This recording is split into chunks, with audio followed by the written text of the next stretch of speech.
Welcome to our next inspiring story of service for the month of July.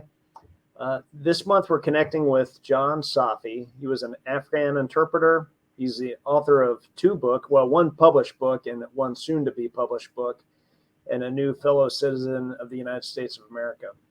Also joining us is Sergeant First Class retired Pat Flanagan. Pat and I served together in the 173rd Airborne Brigade, but Pat also served very closely with John when he was a linguist for his platoon for about 6 months at Cap Mani in 2010 when all three of us were in Afghanistan. So a little bit of background on John. He's born in Afghanistan under the Taliban regime. He's a former U.S. military combat interpreter, supported the United States during the global war on terrorism and Afghanistan. During this time, John was shot, seriously injured, almost killed on multiple occasions, and received numerous death threats against himself and his family. Throughout his long career as a combat interpreter and cultural advisor, he was also part of the battle at Camp Desh, depicted in Jake Tapper's book and Rod Lurie's film, The Outpost. John's book, Get the Terp Up Here, War as an Interpreter to U.S. Forces in Afghanistan, shares his own story, his eyewitness account, and firsthand experiences of the war in Afghanistan. John and I briefly served with one another in Kunar Province in Afghanistan during 2010 when he was supporting 2nd Platoon Battle Company, 2nd to 503rd Infantry. John, just a little bit, if you can describe for the audience what the environment was growing up under the Taliban regime. It was a very hopeless life growing up under the Taliban regime. Life was not easy for us and for the rest of the villagers where I grew up. It was a tiny village deep in the Hindu Kush Mountains. We struggled with everything, including food. If we had food for breakfast, we didn't have food for lunch. And if we had food for lunch, we had to go to bed with an empty stomach for dinner because we don't have food for dinner. That was our life going under the Taliban regime. It was pretty brutal. It was very, very, very chaotic journey. So, John, if you can also briefly describe your family growing up.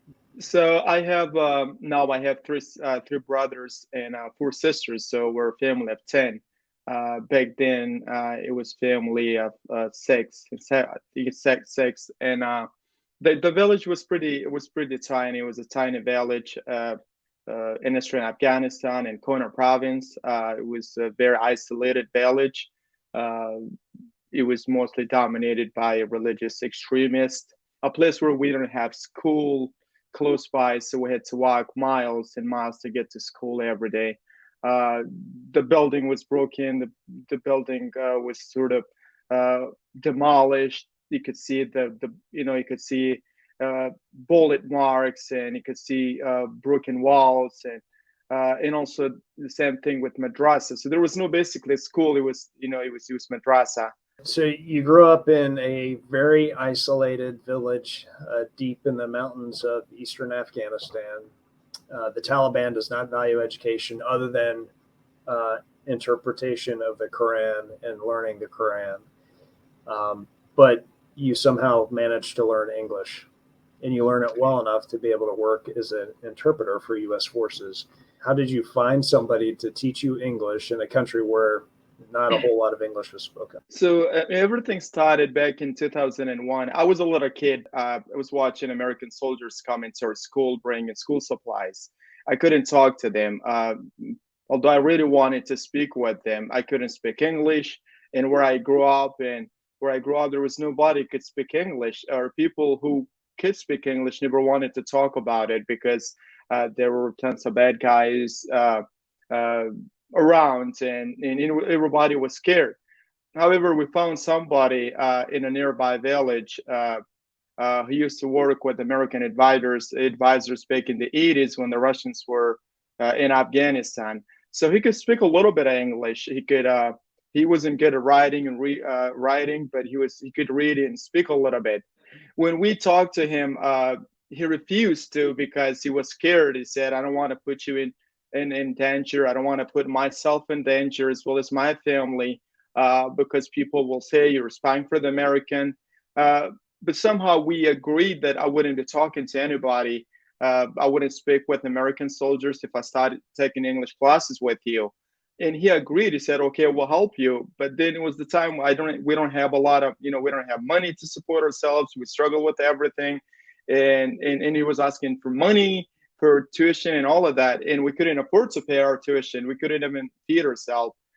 So we agreed upon that I'd be working with him on his farm after school for a few hours, and in exchange, he would teach me a little bit of English. And that's where I started taking English classes with him. And after 5 to 6 months, we agreed that I wouldn't be talking to anybody, but I was a kid. I didn't care. So I was talking to American soldiers, but it was hard. It was kind of hard to understand them at the beginning.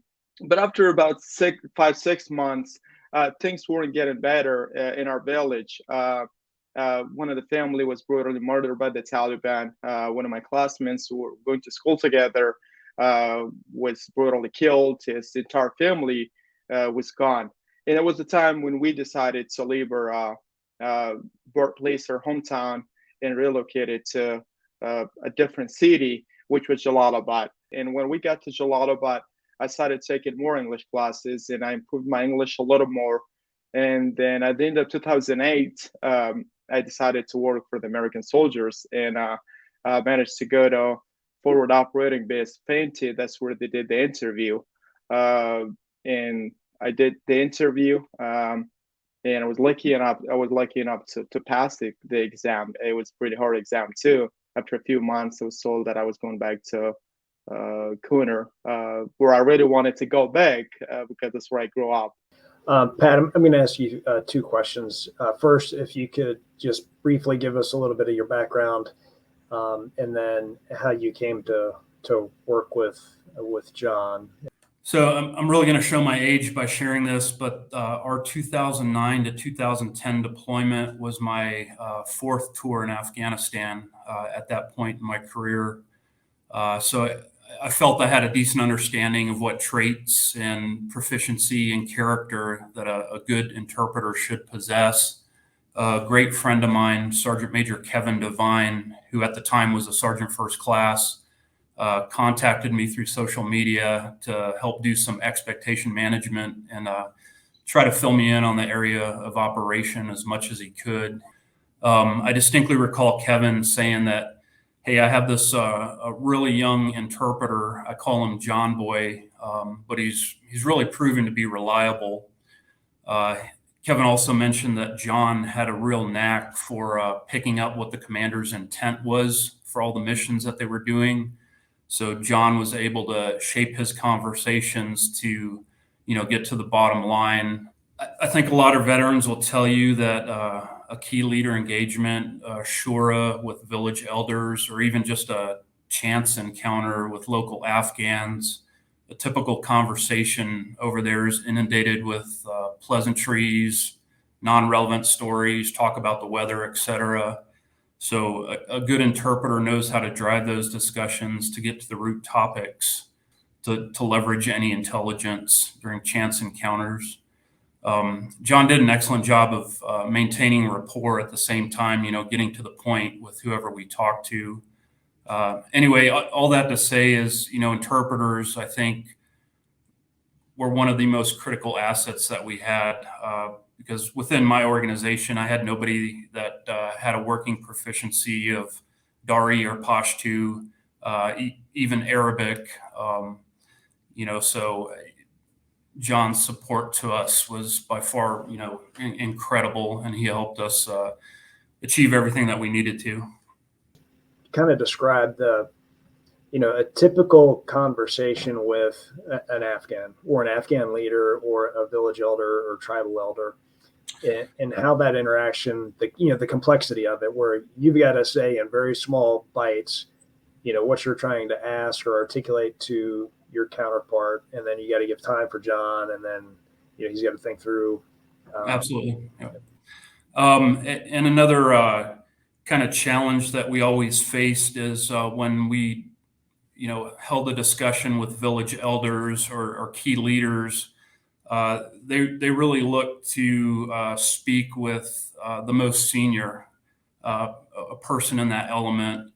A lot of times that was me. I did have an awesome platoon leader who, really shared the brunt of coordinating all these discussions and listening into. But when he first met some of the elders, they took issue and asked, why aren't we speaking with the senior guy or the senior individual of this group?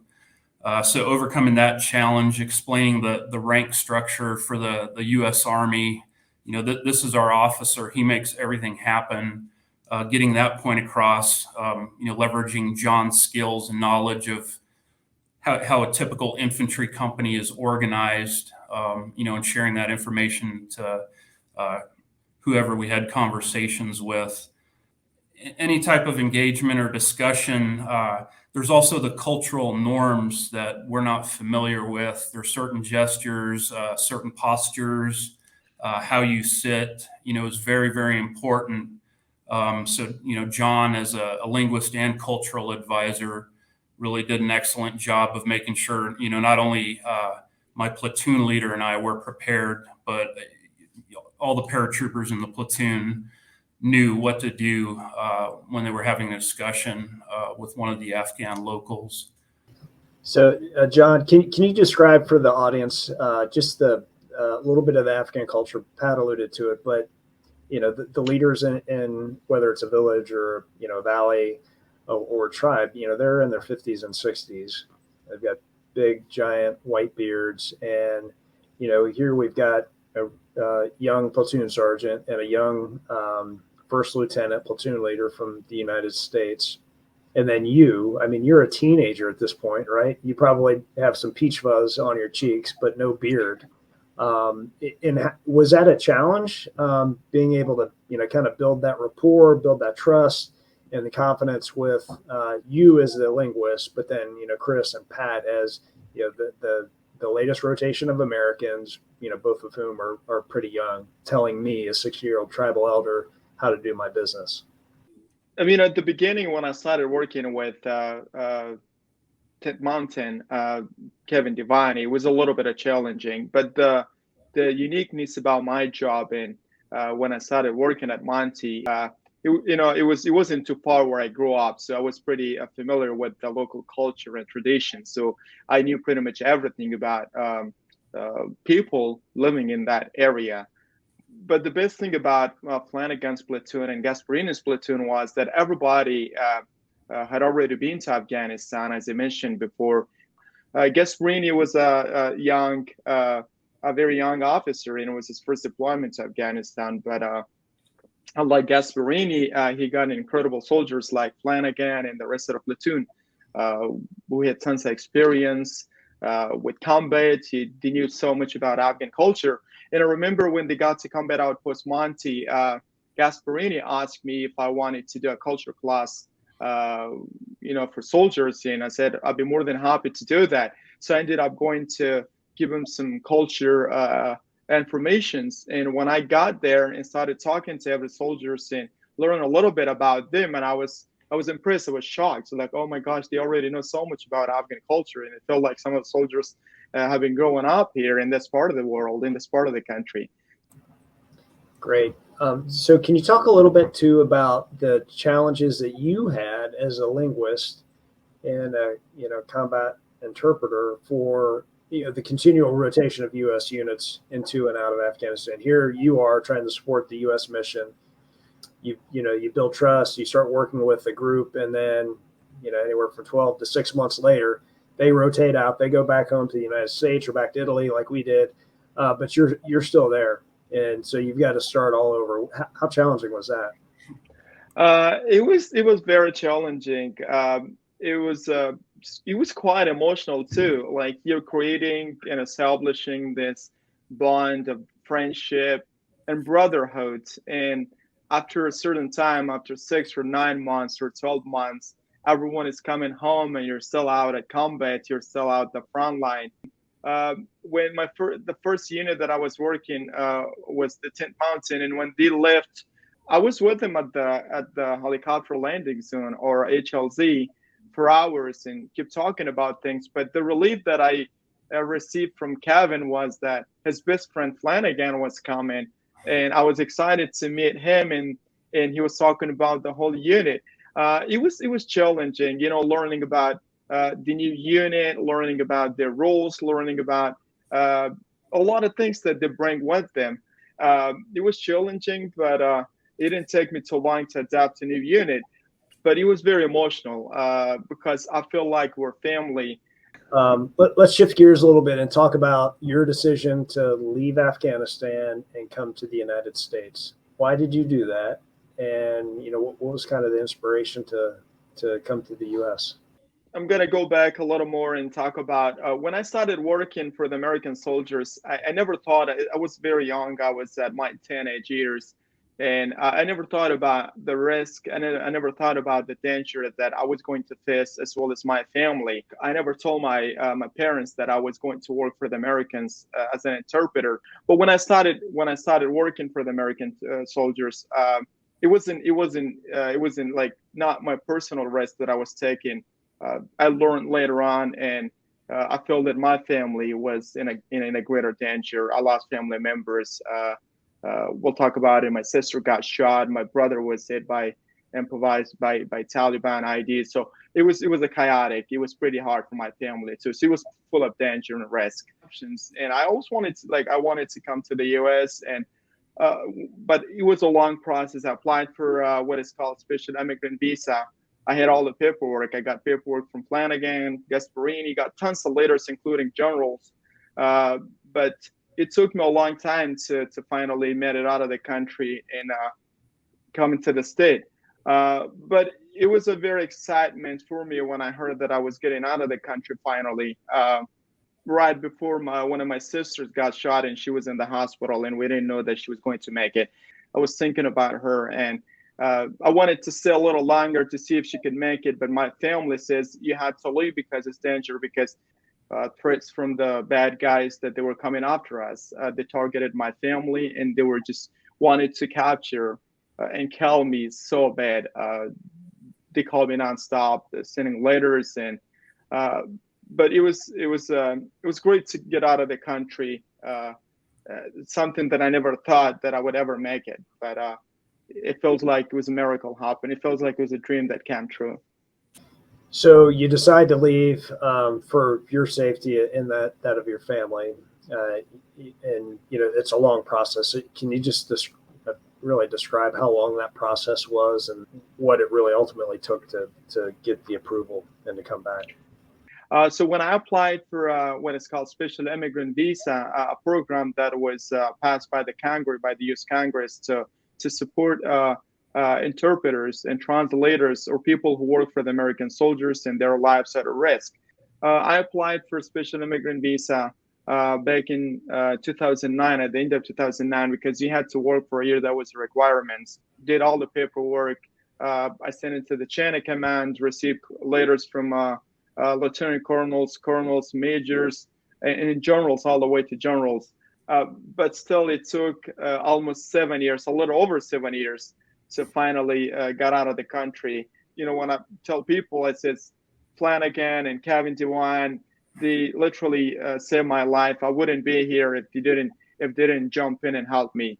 It took a little over 7 years for my paperwork to finally get approved and finally got out of the country and finally got out of the danger. And then Pat, back to you.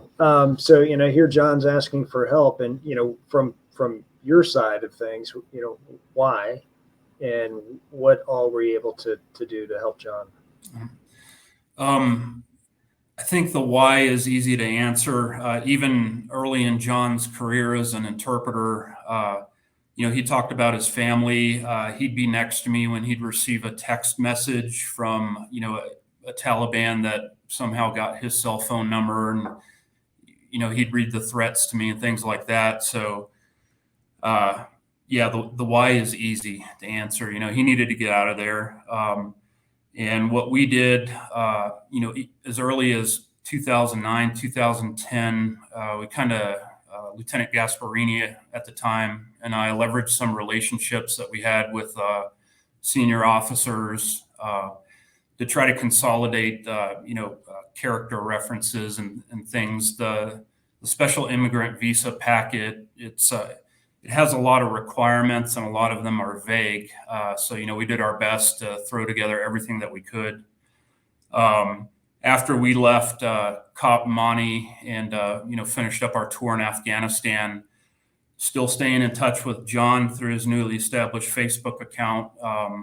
Ultimately, I think what shifted in favor of his SIV getting pushed through was we leveraged some congresspersons.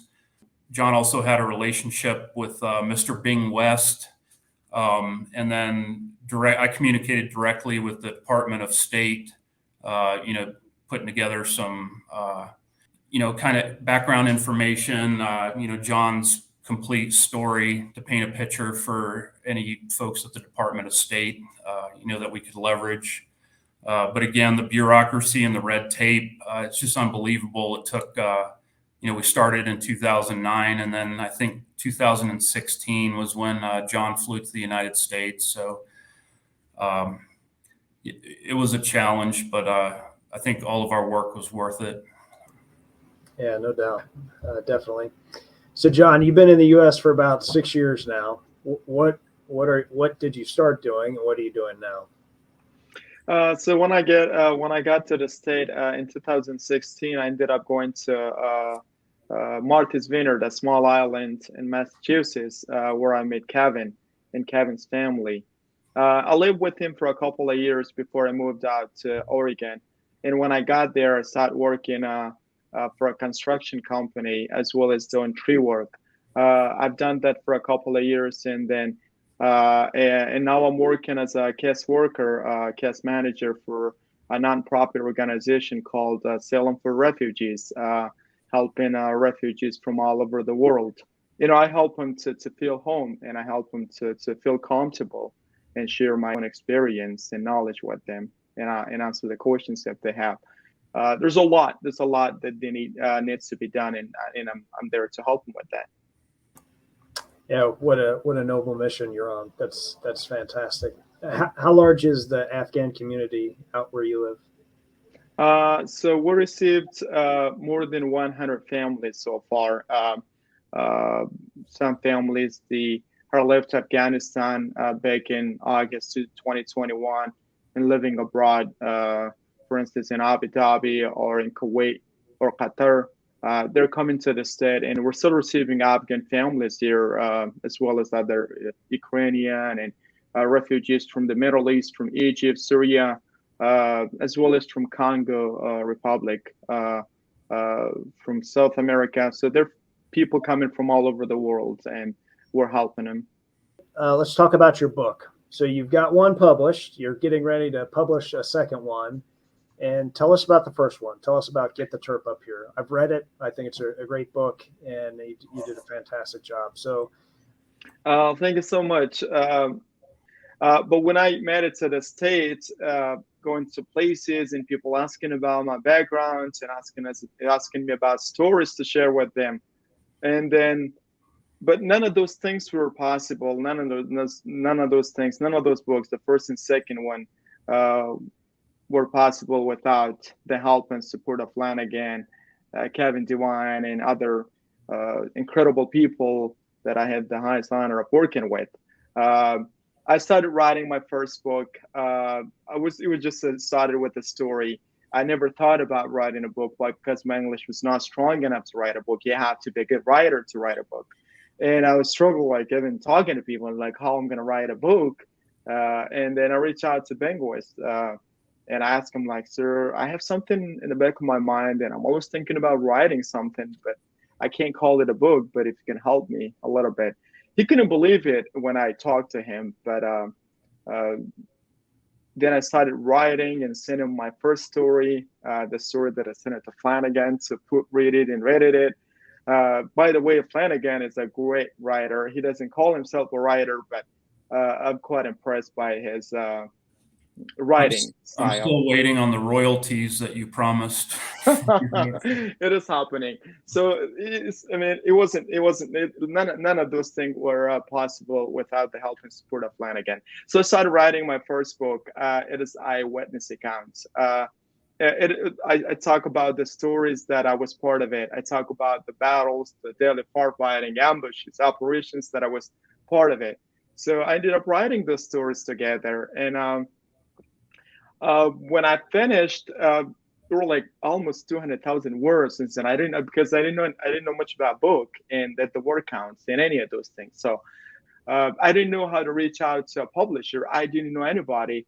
So I spoke with Flanagan and one of his best friends, Jason Hawk, who's a great author and a publisher.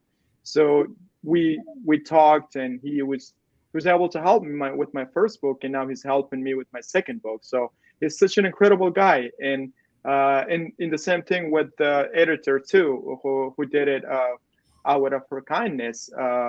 Melania Benson, she used to work for Duke University, and she said, "I'm doing it for free. You don't have to pay for it." So everything just happened. That was the first book, and the second one, Indispensable. I just spoke with Jason Hawk yesterday and asked him about it, because he's formatting right now, and he got back to me yesterday and says it's done. We're gonna get it out. We can get it out next week, and I'm excited to get the second book out. It's basically the continuation of my first book. And then I have another project that I've been working on it, and that is a story about my sister. As I mentioned earlier, right before I left the country, she was shot. She was in the hospital and endured multiple surgeries. We thought she wouldn't make it because it was bad. She couldn't talk. So it's a story about her life that I'm working on right now, and it's an untold story from the first day that she was born, and then the story continues. She had to leave the country as well, and now she's in Austria, hoping for safety. So I'm writing about her journey right now. That is my third book, but the second one, called Indispensable, and it is ready to be published soon. I'm excited about it. So, John, let's talk about last August and the end of U.S. operations in Afghanistan. What are your thoughts on that? Yeah, this is one of the questions a lot of people ask me, and that's my opinion about asking about my thoughts about that day. I mean, before I talk about August 2021, I just want to talk about a little bit about the people that I work with. I'm talking about the Afghans, the government officials. I'm not talking about the soldiers. I'm talking about the leadership, because I work with the leadership. I participated in meetings where President Ghani was there too, and then I work with the corps commanders and other soldiers. One thing I learned, and one thing I tell everybody, that we miscalculated everything. We miscalculated this whole withdrawal process. The Afghans, if you would have talked to a local, or you would have talked to government officials, they did not believe that Americans were coming home. They did not believe that Americans were going to leave Afghanistan anytime soon. And it's funny that you could talk to anybody there, and everybody was a political analyst, and they would have tell you tons of examples like, this is not happening. You could have talked to a teenager, they would tell you like, no, this is not happening. Americans are here. They lost soldiers. They lost tons of money in this country. They had been invested, and there's China and other countries around it, so they would never leave, which was miscalculated, and that's what it led to August 2021. From the leadership, from politicians, the corruption was very high. Nobody really fight against the corruption. Soldiers were losing their lives fighting. The Taliban and other terrorists did not know what was going on and what was happening. Soldiers who were putting their lives at risk to fight for their country did not receive food, did not receive water, did not receive other supplies, and some of those subs were being sold before that reached to the soldiers. So the corruption was big, and also the miscalculation of the government and the leadership that the Americans would never lead to August 2021. That's what I think. That's what my thoughts is, and I think that's what really happened. People were not ready to live under the Taliban regime. But back to your question, it was chaotic. It was heartbreaking. I couldn't believe it. It was really happening, but it did happen. It could have been prevented, no doubt on that. It could have been done better, but the Afghans weren't ready for that. The leadership, the politicians, and everybody else, they believed that Americans would never leave, and they never took things serious. They never felt responsible for their own country, for their own safety and security. Yeah, it was, like you said, heartbreaking to watch, and tough to wrap your head around. And where's the rest of your family? So family of 10, you're here, your sister's in Austria, your brother recently joined you. Where's everybody else? So after August 2021, it was heartbreaking. And Afghan community, unlike American community, and in some cities, Afghan community, based on culture and local traditions. If you live in a city or if you live in a town, everybody knows who you are. So after August 2021, it was hard to have my family live in one house or live in one city, because everybody knew who we were and who we are. We supported American soldiers. We supported the mission that we had endorsed back in 2001.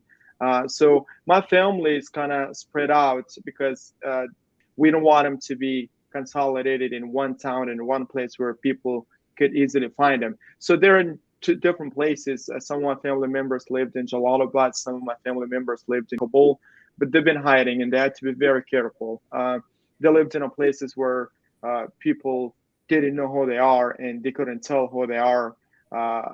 They couldn't tell people that I'm here. So I talked to them sometime, and that's the advice I give them, and that's what I tell them, like, just be careful around and don't talk to people who we are and what we do and what we had done before, because you can't trust people now under the Taliban regime and in a Taliban country. When my sister's in Austria, my brother, who recently married to the state, his family is still there. They went to Pakistan because it was hard to live there. So our family is not in one town right now, in one city. We kind of like spread them out and live in different places just for their safety, hiding. Yeah, heartbreaking for you, I'm sure.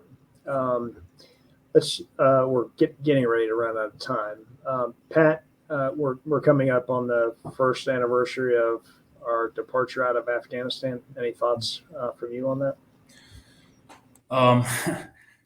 One of my faults is I've never been a strategic thinker. I'm focused more on the operational and tactical stuff. So, removing politics from the whole situation.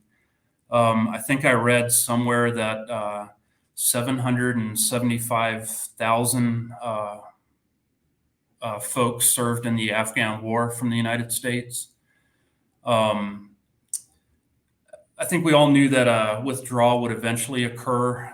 But personally I thought it would be more time phase, similar to what we did, leaving Iraq, where we still have, folks that support in smaller contingents. But, the speed at which the events of August 2021 occurred really caught me and others off guard. But if there's such thing as a silver lining for all this, it's the fact that withdrawal really led to many of us reaching out to former colleagues and comrades.